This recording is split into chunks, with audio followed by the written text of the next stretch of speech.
Wait, enkabeni yethekile asikhona siyi-Durban Network. It's March in March. Imarch eyenzeka ngoMarch. Si-Durban Network-ke sihlangene nje sibaningi uyabona abantu bakhona bazohlanganyela. Nangu usisi wethu la. Sisubani igama? Tholakele wakamyeza. Tholakele wakamyeza. Tholakele. Tholakele ahlangene ama-South Africans bahlangene abantu bakwaZulu Natal bazolwisana nesihlava sokugcwala kwabantu bangaphandle aba-illegal abangadokumentiwe. Uthini wakho umbono?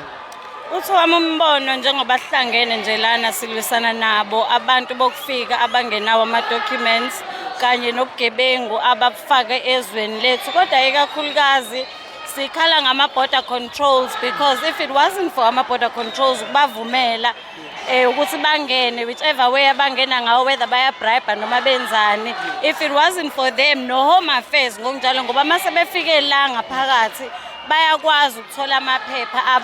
Abanye kunama-South Africans angenawo ama-IDs njengamanje. Umuntu athi uyobheka i-ID yakhe afike kuthiwa i-ID ayikho kodwa bayishaya. Isibiza omunye umuntu nomakhelwane wami nje kwimanje onengane engafundi engakwazi ukuye-varsity because i-ID yakhe yadayiselwa umuntu wokufika. No, to say I'm sorry.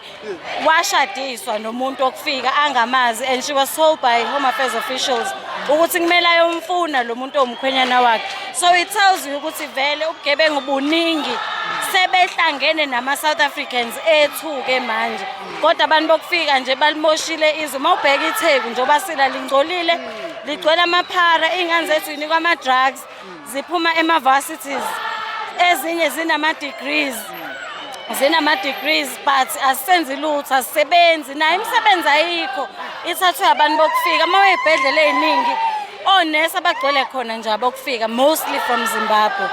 So siyacela ukuthi sihlangane siwuZulu silwele lento, ngoba it means the future of our kids iphelile, ayisekho. So iyona reason enza ukuthi sihlangane singabazali, singama-citizens, sizolwa sithi kwanele phansi ngama-illegal immigrants, phansi ngama-drugs nobugebengu ababuletha la ngaphakathi ezweni lethu.